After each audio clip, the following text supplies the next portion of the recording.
everyone, and welcome back to my channel. If you're new over here, I'm Candy, and today I wanted to show you my wonderful garden that I've been giving you little bitty sneak peeks of over on my Instagram page. And I was actually standing in while I did my video last week when I gave y'all a little bit of update about how I'm doing, what's going on in my life, and all of that. So I want to show y'all a little bit more in depth of what I've actually got growing in my garden, the different varieties and the things that we've had around for a couple of years and how we've extended it over the years as well. So let's get into this garden tour that I'm really excited about. So hopefully y'all can hear me over my neighbor mowing.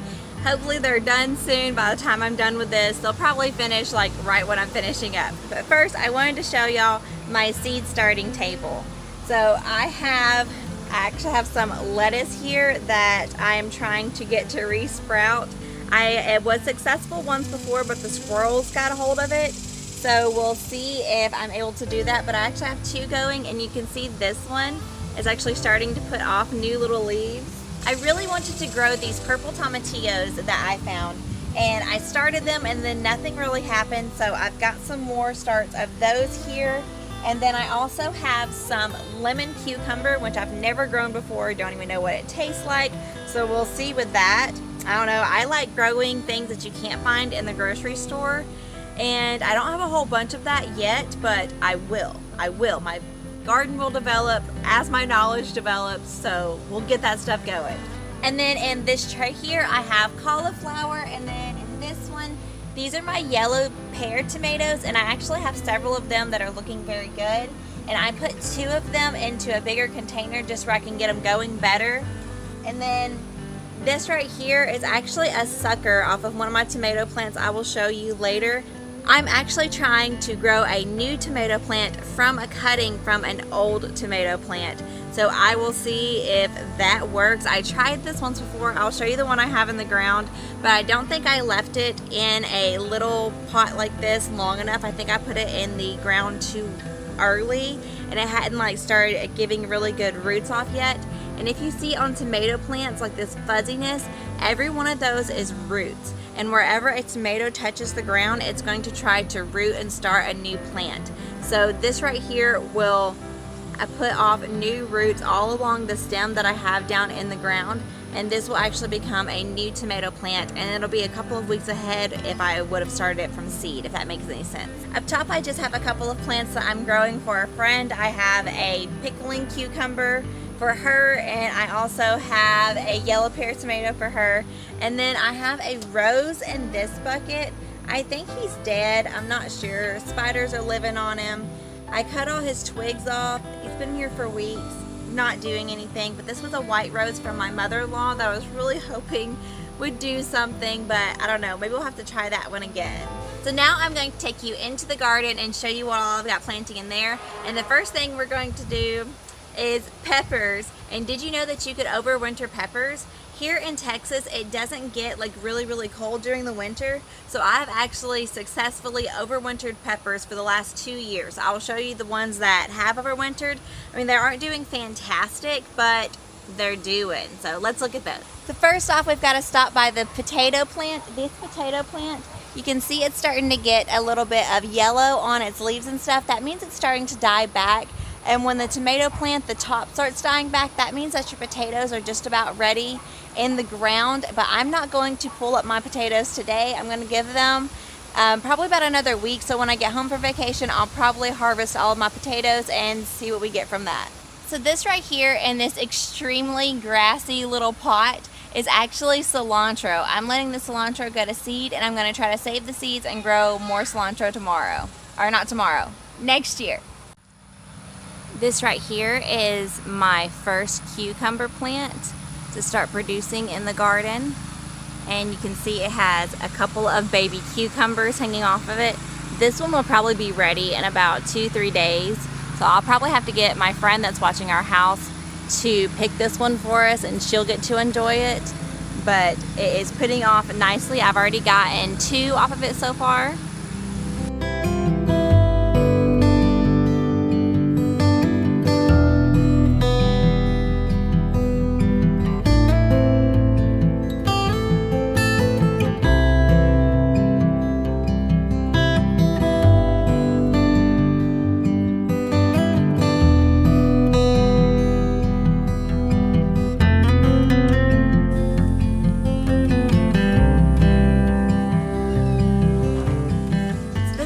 the very first harvest that I've done, like a big harvest I've done on my Tabasco plant.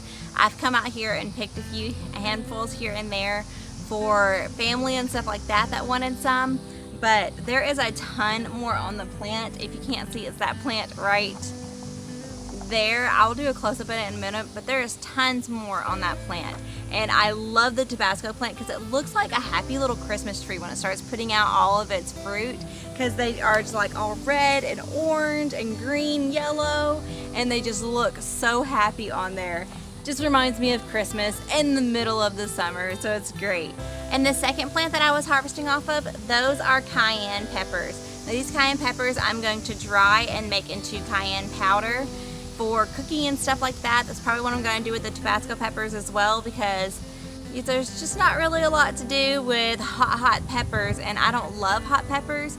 And we actually did make a fantastic strawberry pepper jelly last year, and I'm gonna definitely do that again, but just not right now. I don't have the time to do it before we go out of town. I wanted to get the red ones off of the plant though, because some of them were actually starting to go bad, so I need to pick the ones that were ready, so those will just become powder for right now.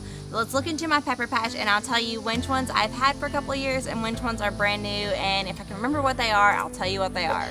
So this right here is actually a tequila sunrise. I harvested all the peppers that were ripe off of this about 3 days ago, and we made chicken lettuce wraps with them, and they were so good. This is a plant that is 2 years old and is still going strong. This one right here is 1 year old, and so it's only overwintered 1 year, and this is our cayenne plant. And you can see there's several on here as well, but they aren't red yet, like they aren't the really deep red, so I'm gonna let them go a little longer.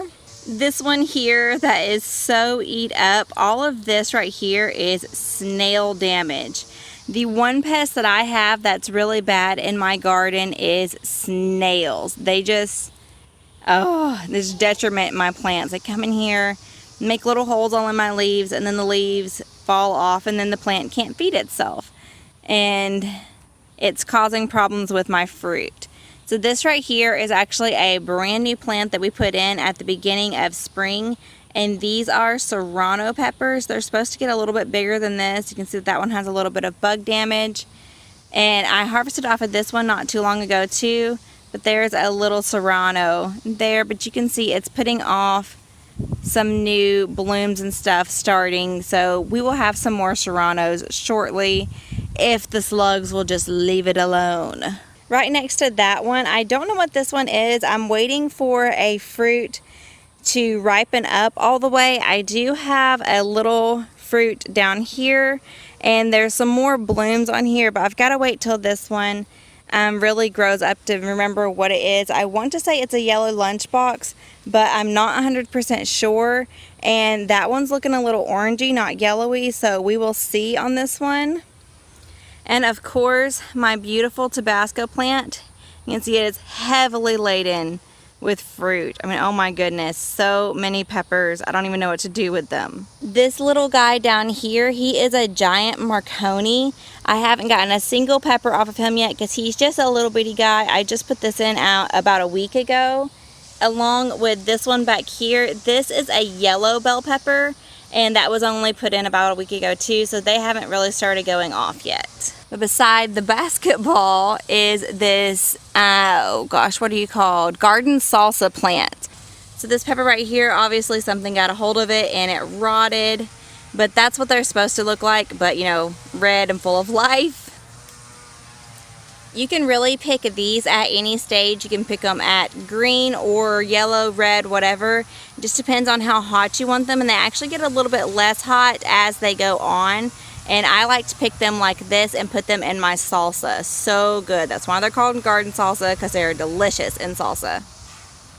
Then right next to that, I have 2 of my jalapeno plants. Now this one I've overwintered for 2 years, and this one was a new one.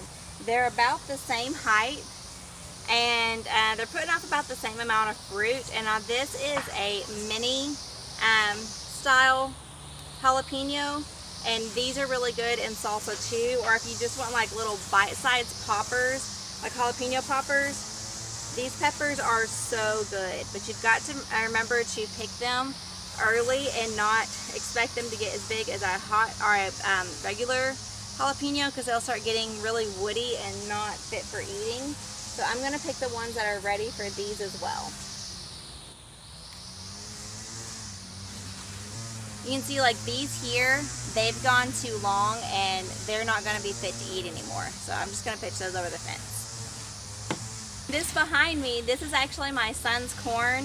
We had to do the thing where, you know, you put seeds in a little Ziploc bag and put them in the windowsill and watch them grow and then plant them until they become food.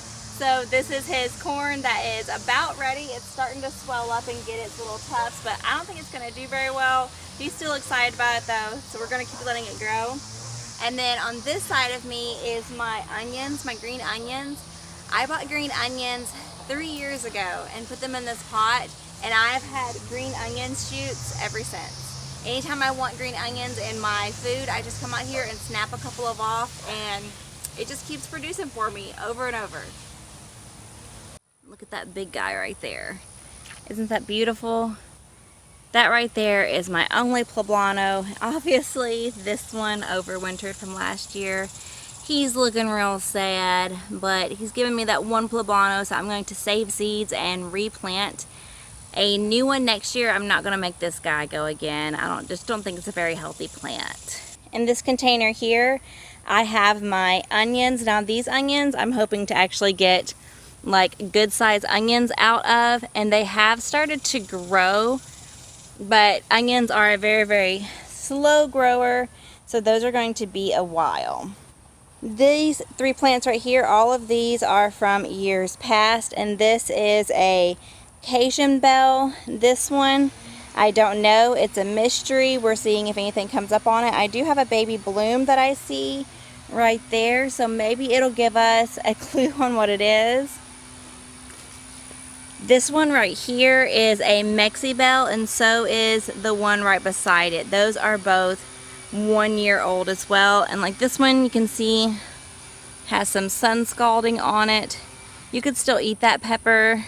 You would just have to cut away that area right there.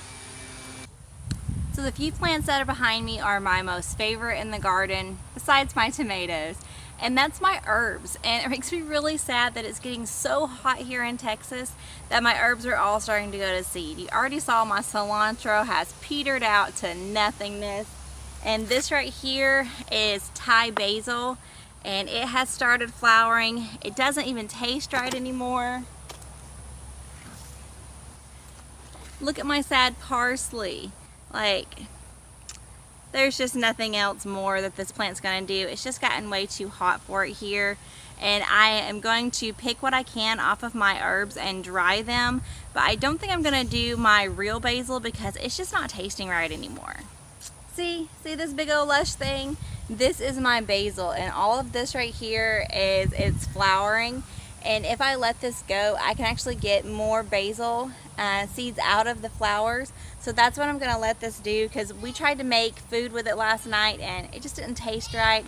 It was really chewy, so this is just, it's time to let it go to seed. Herbs are one of the easiest things to grow, and you don't need like ground space to do it in. You can do it in pots just like I've got mine. The reason that I don't put my herbs in the ground is because herbs are one of the #1 things that are easy to come back next year and spread. So wherever you put them, they're gonna just kind of take over, and I don't want that to happen, because even though I do have a decent sized garden, it's not massive, and I don't want it to just be taken over by basil and not be able to plant anything else. I mean, I could rip it up, but it would just hurt my heart to rip out healthy basil. So I keep them in my pots, and that's something you can do on a patio or anything like that. So if you are wanting to get into gardening, herbs are a great place to start, and you can get those at any grocery store or anything like that. They're just a really good beginner plant. So now that I've showed you that section right there was our section of garden that we made the very, very first year we ever tried to garden. And as you can see, it's really shady because there's this humongous tree beside it. So we extended our garden the next year to include the area I'm going to show you next, where I have all of my tomatoes. This here is my beloved tomato patch. The first, this is my cherry tomato. This is a sweet 100 variety, and I didn't think that I liked cherry tomatoes, and it turns out I don't like cherry tomatoes from the store. But oh my god, cherry tomatoes straight off the vine like this are just so good. Yeah, delicious. But you can see that this plant is heavenly laden with fruit, and I get about 2 handfuls of tomatoes off of this every single day. The plant right beside it, this is a Better Boy tomato, and so is the next one over. That one is a Better Boy as well. And I've gotten some really good tomatoes off of these. All of them are about close to half a pound tomatoes. You can see there's several that are almost ready, and I'm going to pick the ones that are close because I don't want them to get overripe while we are on vacation. And in between the tomatoes, I do have a few onions, but they're really sad and not growing very well. On this row, there's a few radishes coming up. And then this really sad looking plant, that was my start that I tried to do from a tomato sucker. And I should have left a sucker where I could show y'all what that looks like. But I just pruned my tomatoes, so I don't know if I'm going to be able to find a sucker. But this is another just slicer variety. This one right here, I have no idea what it is. It said it was the exact same as this one, but you can just tell by looking at the fruit, it is not the same tomato. I actually let a fasciated blossom go for the first time, the first one I've ever even seen, so I let it go. But fasciated blossoms are when 2 blossoms are fused, and you can tell this is making 2 tomatoes that are stuck together. So I don't know what this plant is, what it's trying to do, but I'm going to let it go and see. I haven't gotten a single ripe tomato off of it yet, but we're going to see. Oh, look. Okay, here is a sucker. So if you look in like the armpit of the plant right here, if you see a new plant coming out, so this right here will actually put out a new vine and have tomatoes on it. But if you want your tomatoes, or if you want your plant to put more effort into getting bigger, where it'll give you even bigger fruit off of the main stem, then you pick all of these suckers off. I don't pick all of mine off, but I do about half maybe. As I like my plants to be bushy, but not too bushy. So I'm going to actually take this one off because it is higher up on the plant and it will weigh it down. And you can put this into soil, and all of those fuzzies right there will turn into roots, and that will be a new little tomato plant for you if you do it the right way, which obviously I didn't do it the right way the first time. But we're going to learn. That's all this is a learning project. The last row in this area right here is a couple of squash. I want to say that these are called white globe. If that's not the correct variation or variety, I will put it on the screen here. And then those right there, those 2 are just green zucchini. And then the few plants that are laying down back here, those are just sunflowers that I like putting in for my pollinators. Like this one right here is about to open. And sunflowers just make the garden look happy. I love them. On year 3, we extended the garden to just this area here. And these humongous sunflowers are growing right here. This one right here is as tall as me. That one right there has to be a good 10 feet tall. And it's starting to put the head on. And it is going to be absolutely beautiful. But before I walk over in that area, let's check on our baby chamomile. This right here I put in about a week ago. And I want to start growing some herbs that I can use for tea and stuff like that. So I started with chamomile because it is one that you can use for like sleepy time tea and stuff like that. So we'll see if this sets off and gives me a whole bunch of little flowers to drink. So hopefully that works out. And I would like to add like some mint and stuff like that around here. This is the transition area like between the tomatoes. Then there's this big palm tree. And then my okra area. So I thought that if I like planted some things that could come back year after year, they would be safe here. In this first row here, we have several big sunflowers that are growing, and then this plant here is actually a volunteer cucumber plant. I must have thrown a cucumber close to the fence last year, and this little guy decided to come up. So it is giving me some beautiful cucumbers off of it, and this is actually the, oh gosh, what is it called? 7-inch or something like that. 7-inch slicer, I want to say, something like that. And so they get a little bit bigger than the pickling, so they'll get a little bit bigger than that, but I will need to pick these before we leave for sure, or they will be way too big by the time we get back. And I've gotten several off of this little bitty plant that we did not even plan on having. And he's reached the top of his trellis, but that's okay. It'll keep going and just start trailing along the top. So we had to put this trellis here to give it something to grow on. And then at the base of this trellis, I have some yellow crooked neck squash. All those plants growing down through there on that first row. And then this next row over, all of these here are bush beans. And they haven't started putting out any blossoms yet, but they will very, very soon, and I will have green beans for months. And I'm planning on canning green beans for the first time this year, and I'm going to have plenty, I think. Can you see this sunflower?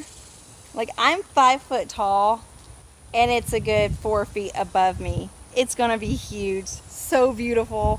I can't wait. And also, it's putting off a whole bunch of babies too. Oh my gosh. Definitely keeping the seeds from this sunflower because it's going to be fantastic.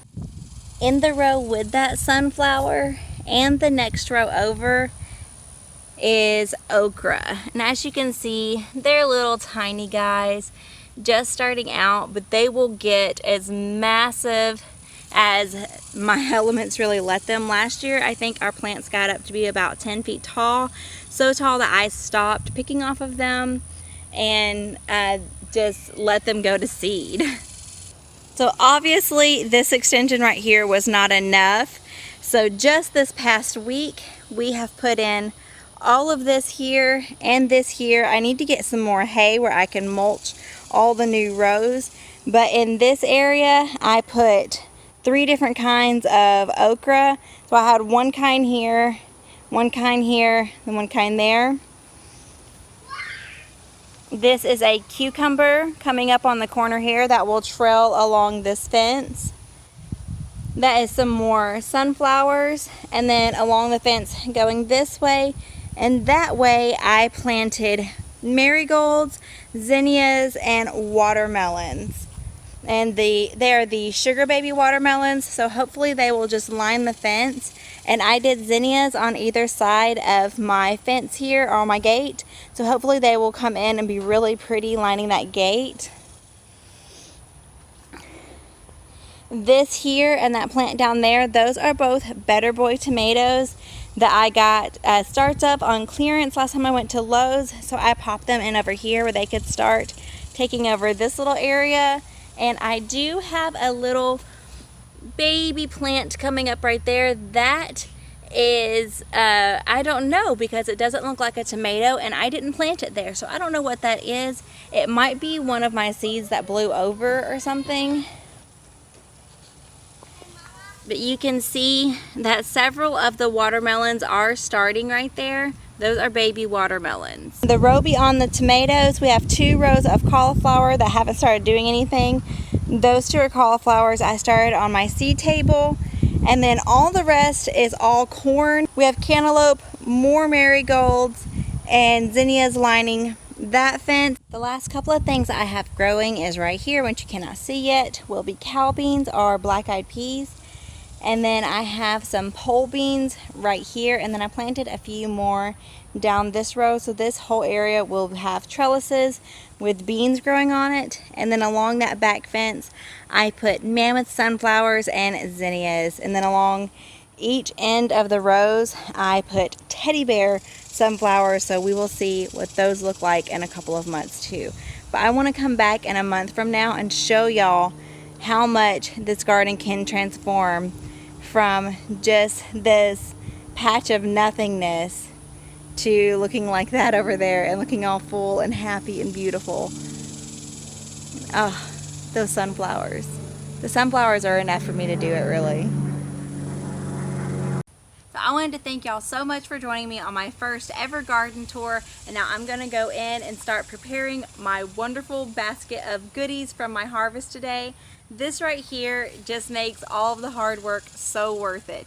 Being able to make my own food, know how it was grown, how it was picked, how it was processed, all of that is just so worth it to me and my family to put in this hard work and to grow our own food. Now, yes, we are not able to grow everything that we need from the store, so we still have to buy some things from the store, but over the years we want to become more self-sustainable, and just little things like this just curb that food budget just a little bit where we're not spending so much. And I'm pretty much on a tomato and cucumber diet at this time of the year anyways, which helps the waistline if anything else, and I enjoy it so much having all of the fresh stuff all the time. And I hope that this has encouraged you and motivated you to pick out a little spot in your yard to claim as your food area, or even if it's flowers, just anything that brings you joy to grow, then get out there and do it. Because I have found that with my depression and stuff like that, finding something to put into the ground and create life and then watch that spring up and grow because you are pouring your love into it,